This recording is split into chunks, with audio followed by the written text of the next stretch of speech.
I hadn't been back since my brother Lewis's funeral.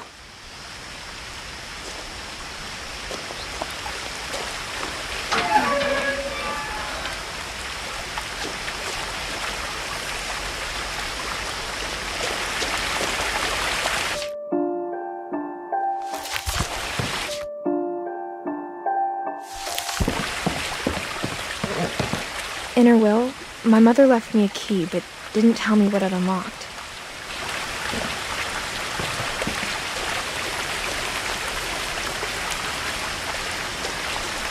Maybe she thought I'd know, or she thought that the mystery would be enough to bring me back.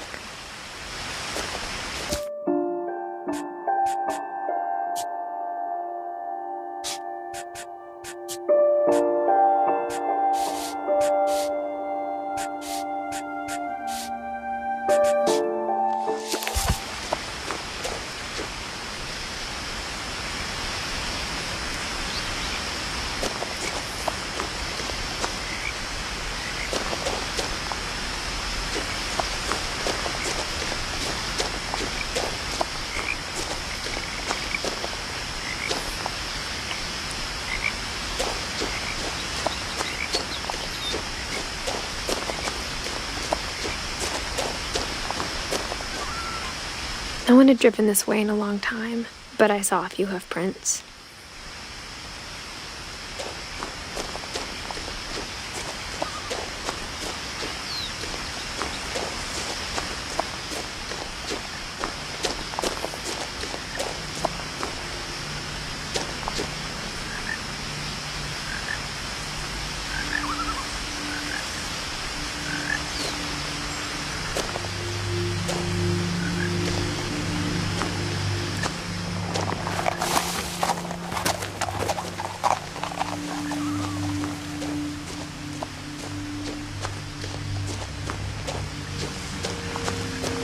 The truth is, even after I inherited the house, I never thought I'd come back to it.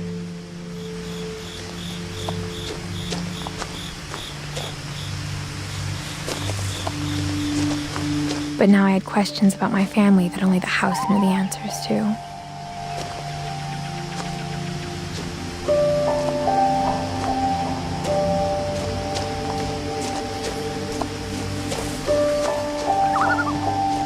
The house was exactly like I remembered it, the way I'd been dreaming about it.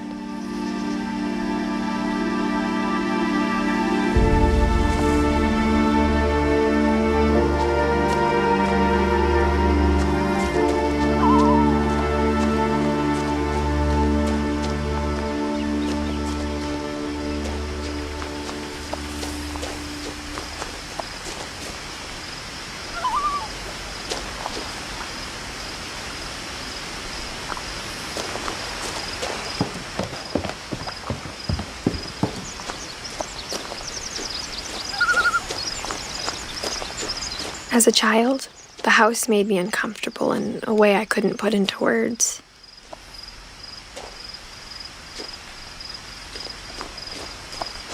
Now, as a 17-year-old, I knew exactly what those words were. I was afraid of the house.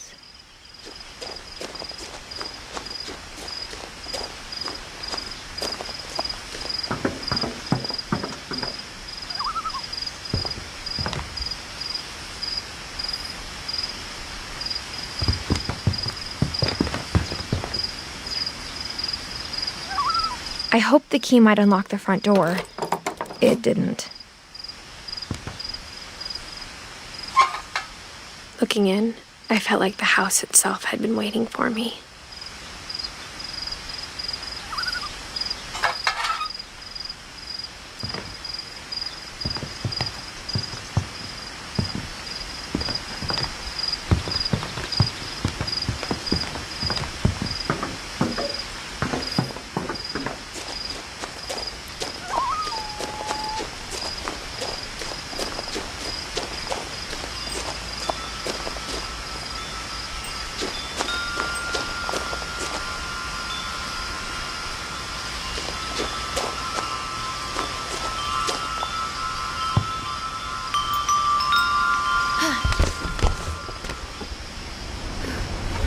Crawling through the doggy door used to be a lot easier when I was 11.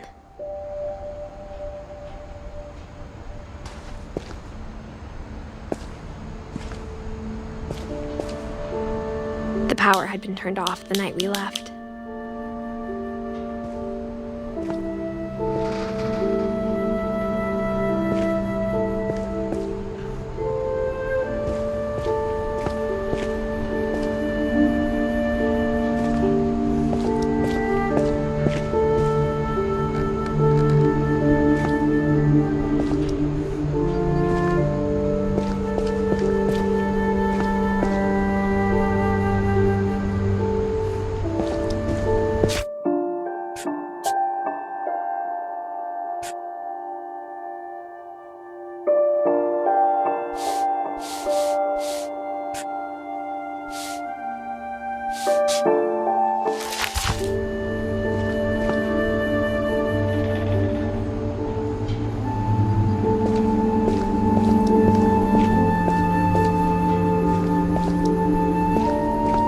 For the first time in years,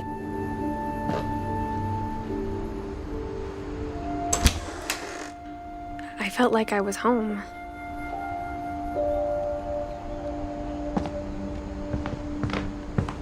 But instead of a family, there were just memories of one.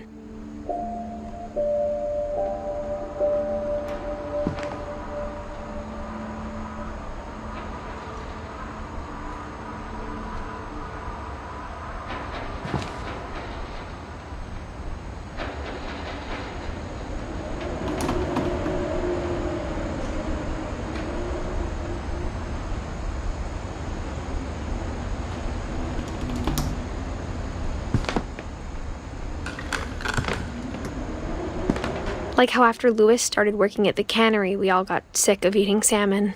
Except our cat, Molly.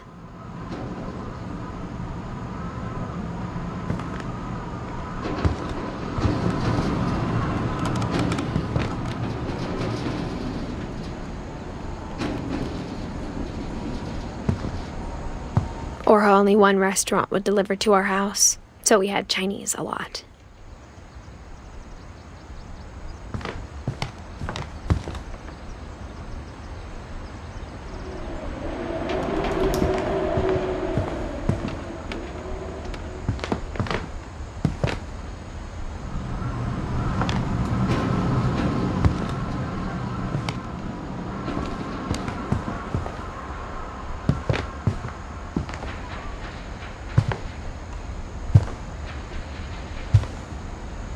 The table was still a wreck from the night we left.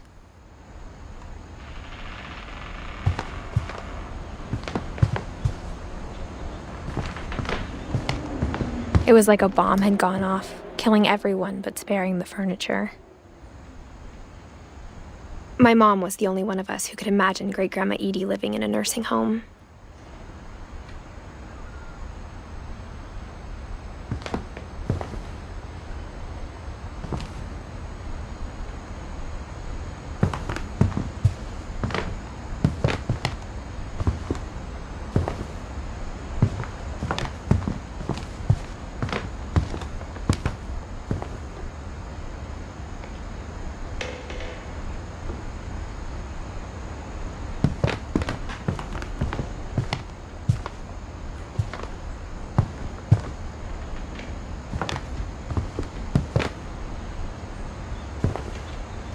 Nothing in the house looked abnormal.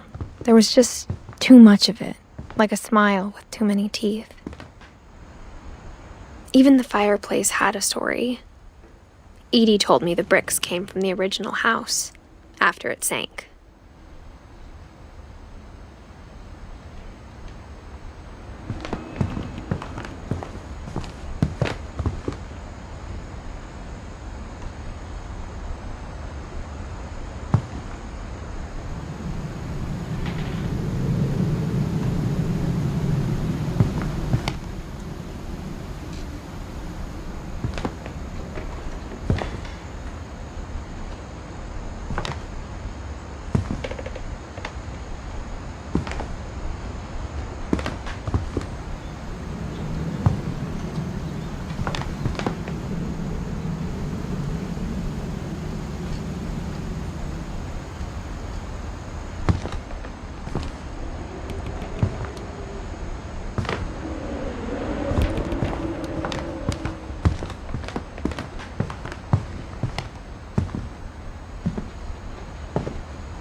Great-Grandpa Sven built a music box for Barbara, along with the rest of the house.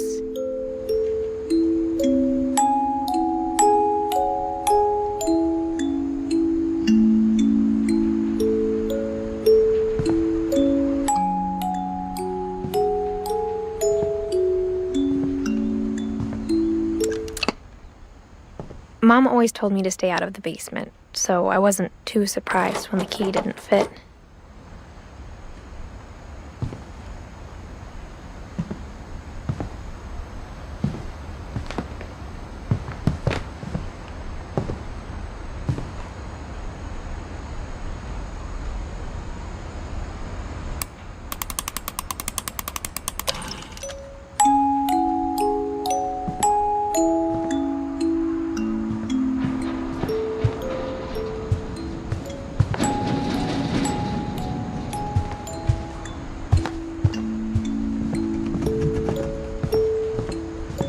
A lot of things got left behind in the whirlwind of that last night.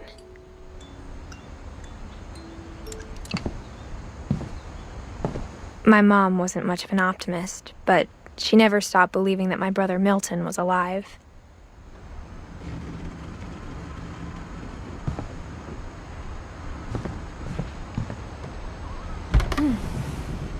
Edie told me once that every Finch who ever lived is buried somewhere in the library.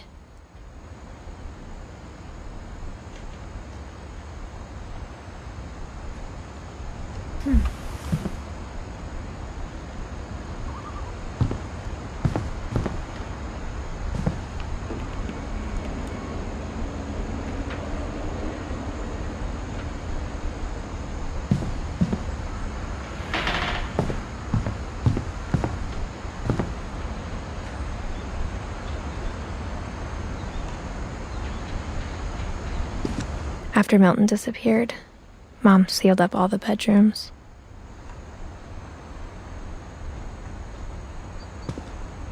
Then Edie retaliated and drilled peepholes.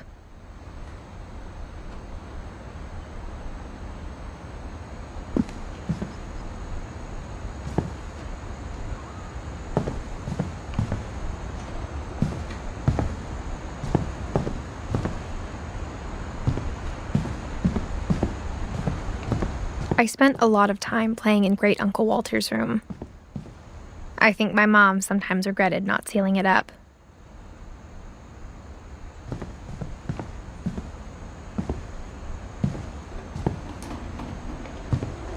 Lewis told me there were secret passages, but I never believed him.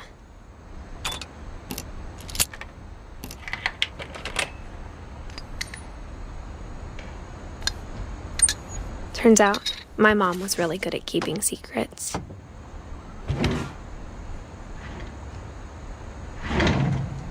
Now it was time to find out what my mom had been afraid of.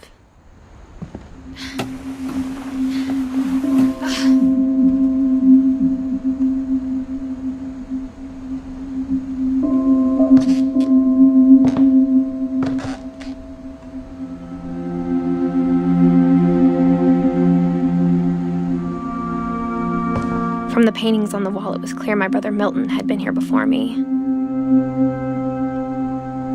Reading this, maybe it sounds like I had a plan.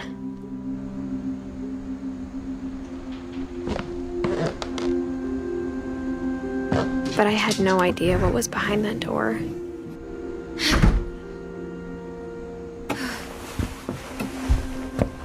Just like I had no idea where all this was gonna lead.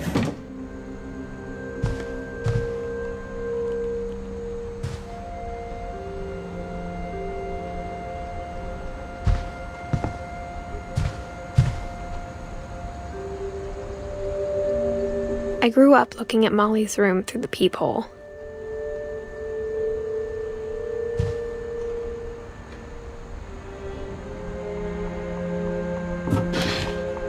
Molly's gerbil had a tiny bedroom with its own even tinier gerbil cage.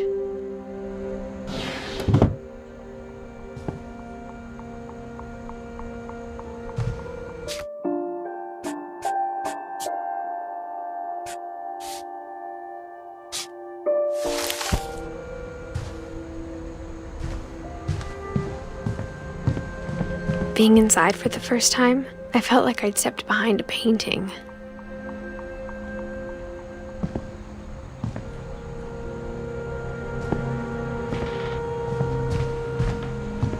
I got the sense Edie had spent a lot of time here before my mom sealed the doors.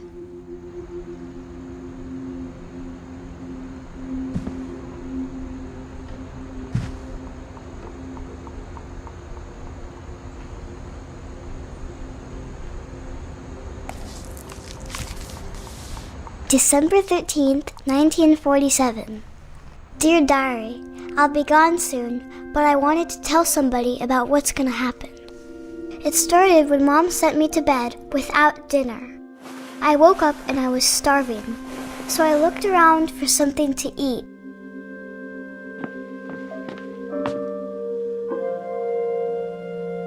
The gerbil food was dry, but I didn't mind it.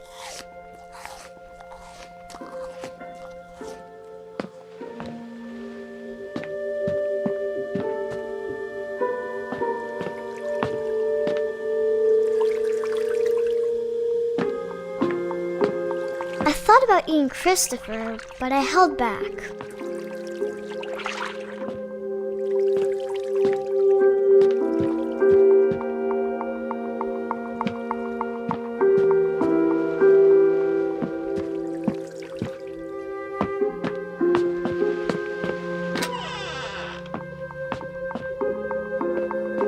I kept eating and eating.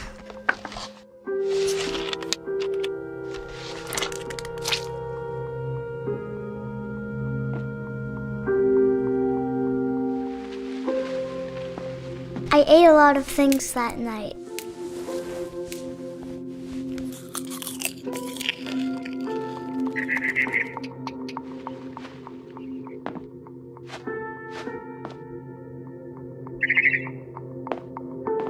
Then I heard chirping outside my window. It was a barn swallow going back to her nest. I reached out for her.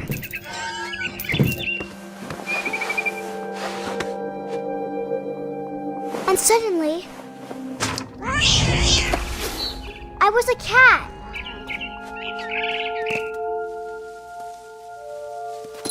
I tried to be quiet, but the bird was really scared.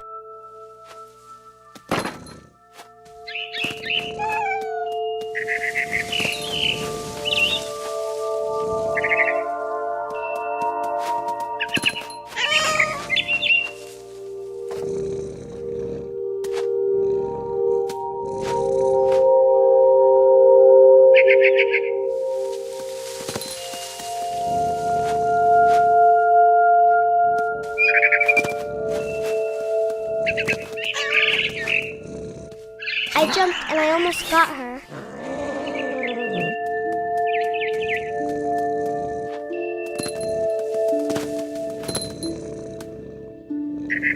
I could tell she was getting really tired.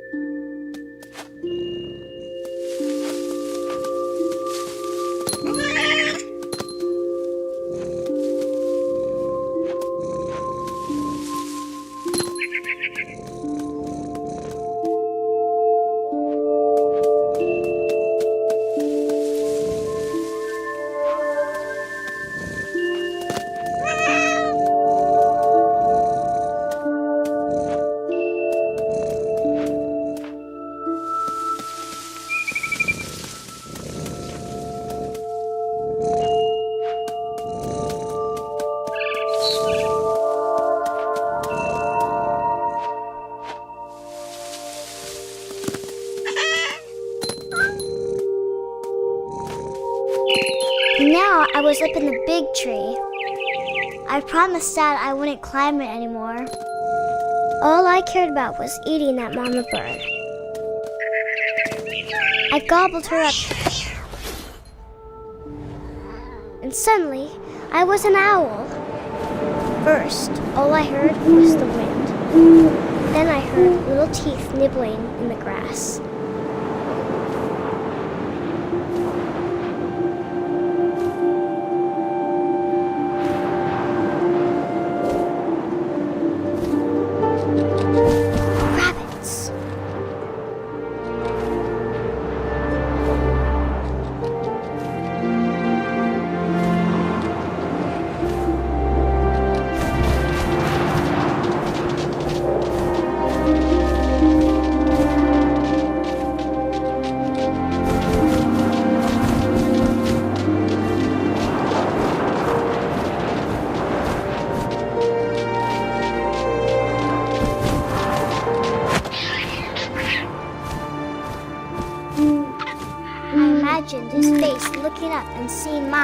my talons.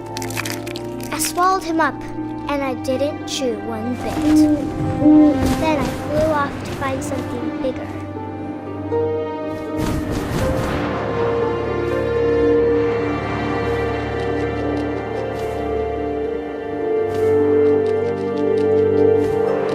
A mama rabbit.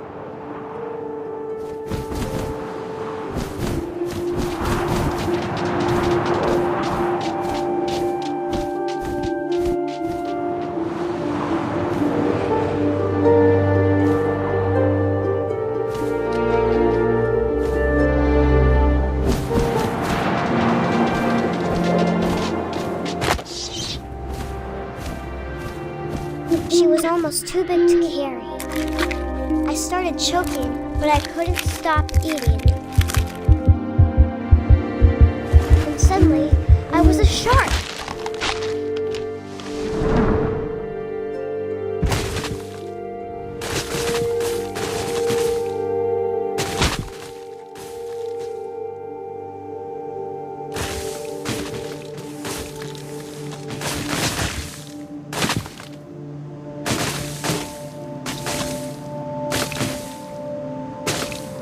I rolled off a cliff and into the ocean. Now, I was hungrier than ever.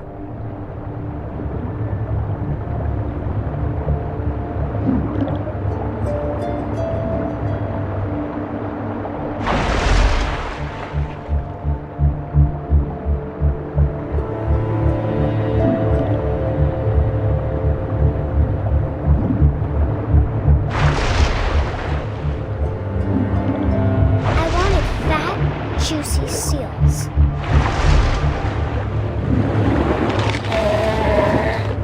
I tore off her flipper and it tasted really good.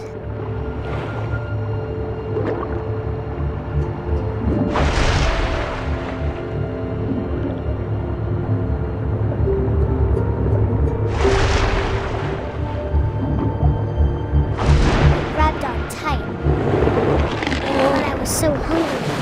Jumped out of the water. When I opened my eyes, everything had changed.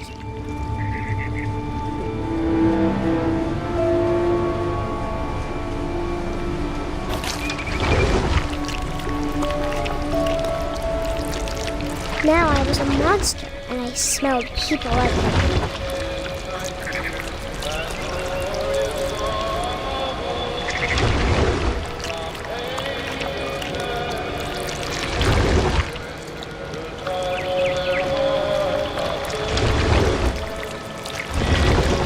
I was big, but I moved real quiet.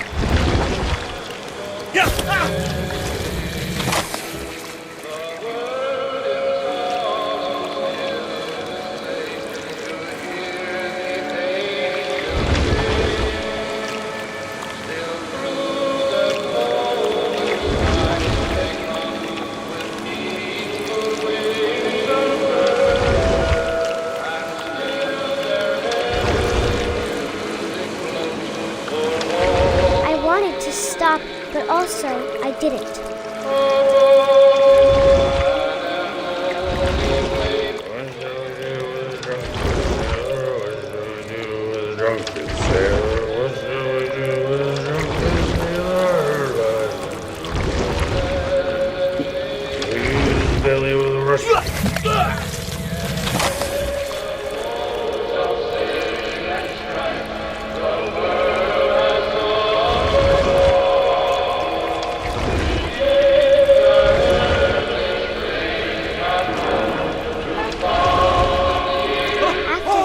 Passenger, I was still hungry. And to cross the water, I smelled something new. Something I had to have, so I swam towards it.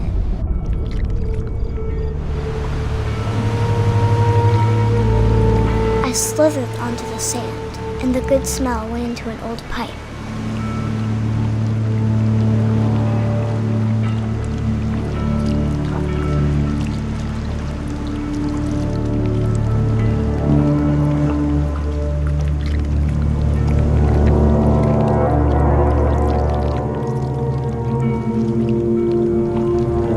I got closer and closer.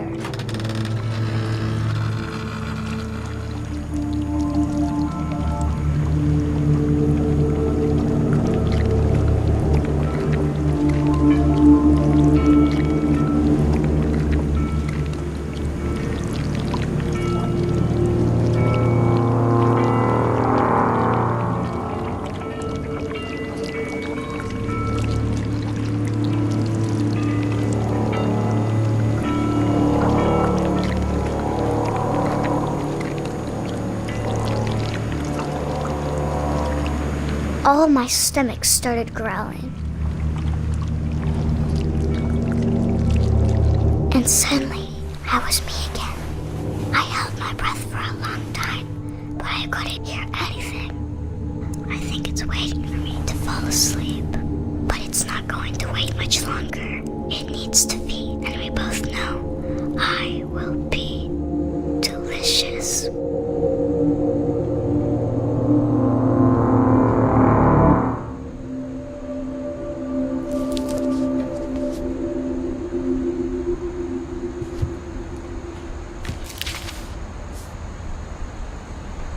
I'm not sure if I believed all of that, but I'm sure Edie would have.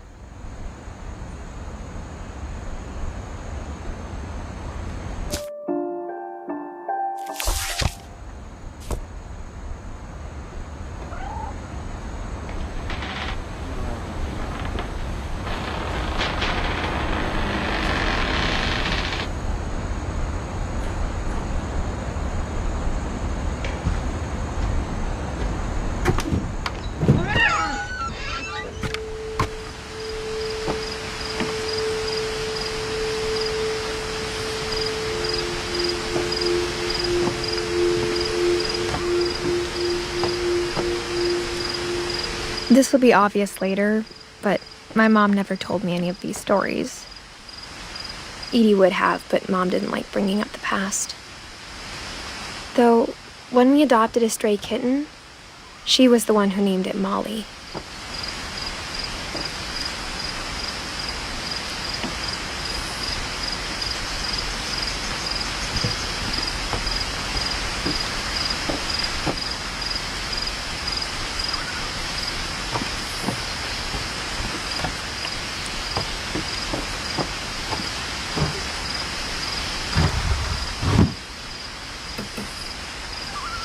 I spent a lot of time in Great-Grandma Edie's room.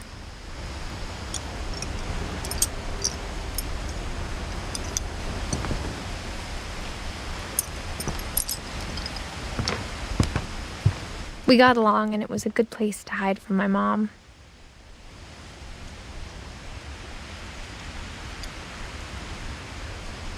When Edie told people Sven was killed by a dragon, she could also have said he was building a dragon-shaped slide that collapsed. She could have, but she didn't.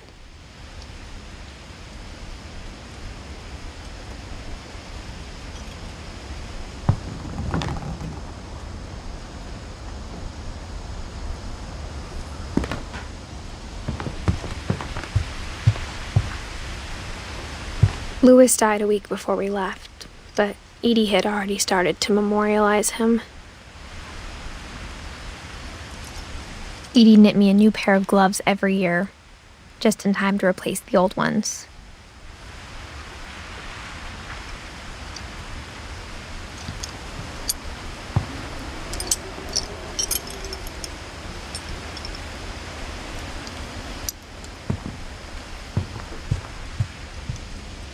Her room was like a museum.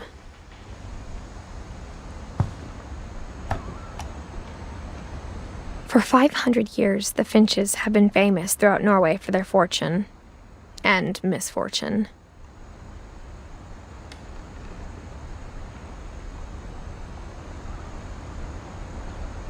Odin Finch buries the latest victims of the family curse, his wife Ingeborg and their newborn son, Johan.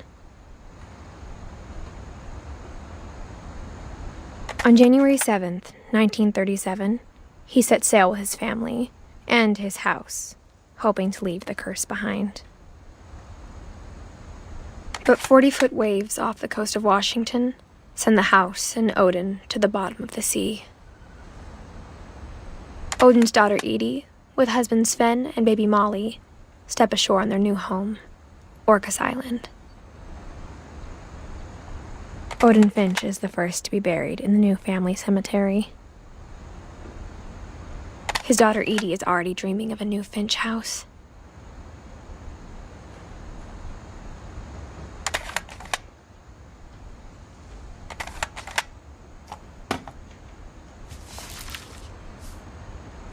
Whatever's wrong with this family, it goes back a long ways.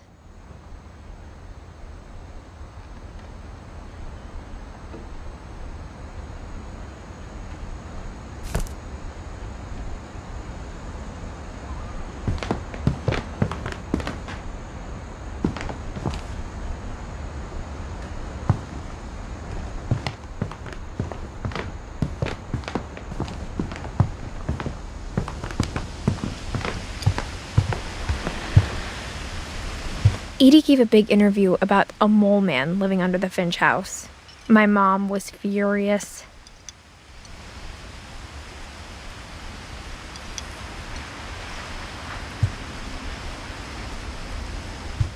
I hadn't thought of myself as Edith Jr. for a long, long time.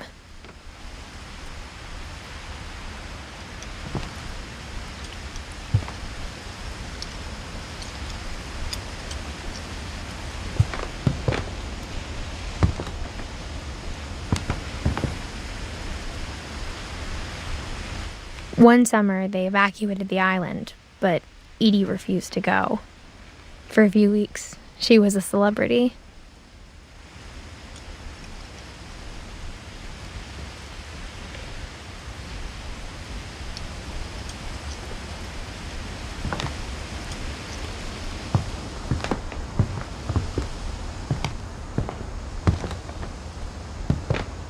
Even in her 90s, sometimes Edie seemed a lot younger than my mother.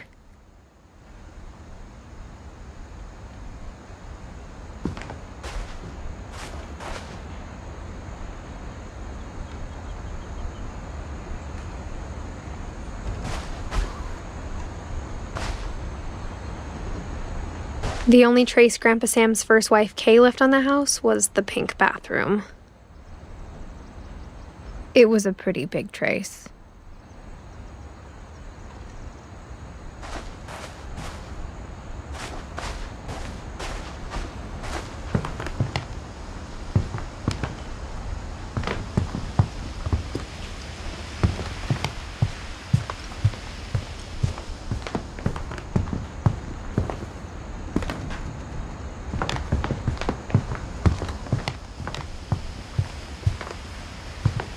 Great-grandma had always been the family's biggest fan.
There's a secret in this bathroom.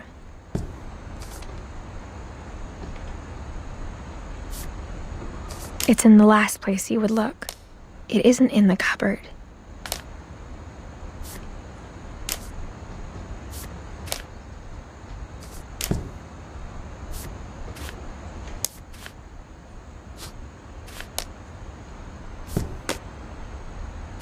It's hidden in this book.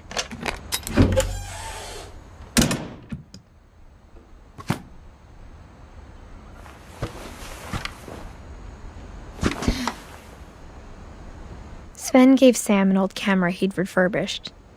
He never put it down.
I knew Grandpa Sam had a twin.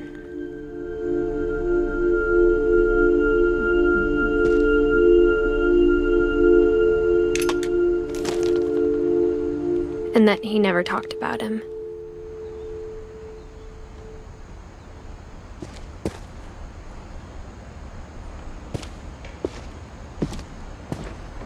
I guess my grandpa didn't like history any more than my mom did.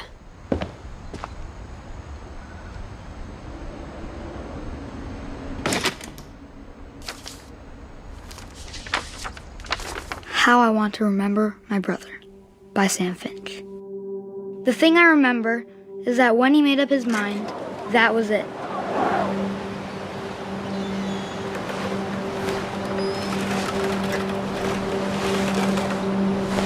My brother said he'd die before he ate another mushroom, and he did.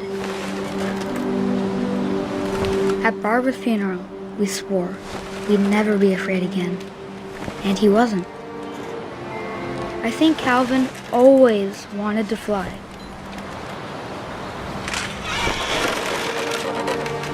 Sam! Calvin! Dinner's ready! Coming! But that day, he finally made up his mind to do it. I told him going around was impossible. Maybe if I hadn't said that, Calvin! I'm not gonna tell you again! maybe if the wind hadn't picked up, then maybe he'd still be here. But I doubt it. I think he'd already made up his mind. That's what I want to remember about my brother.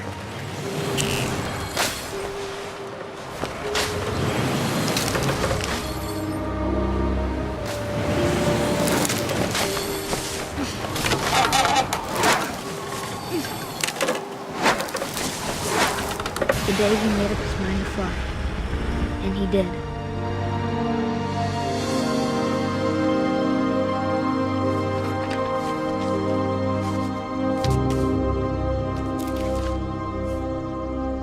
Calvin's story felt strangely familiar.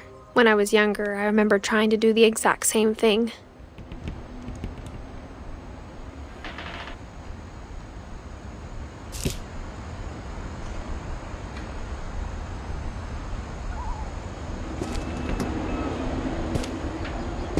After the funeral, Edie roped off Calvin's half of the room.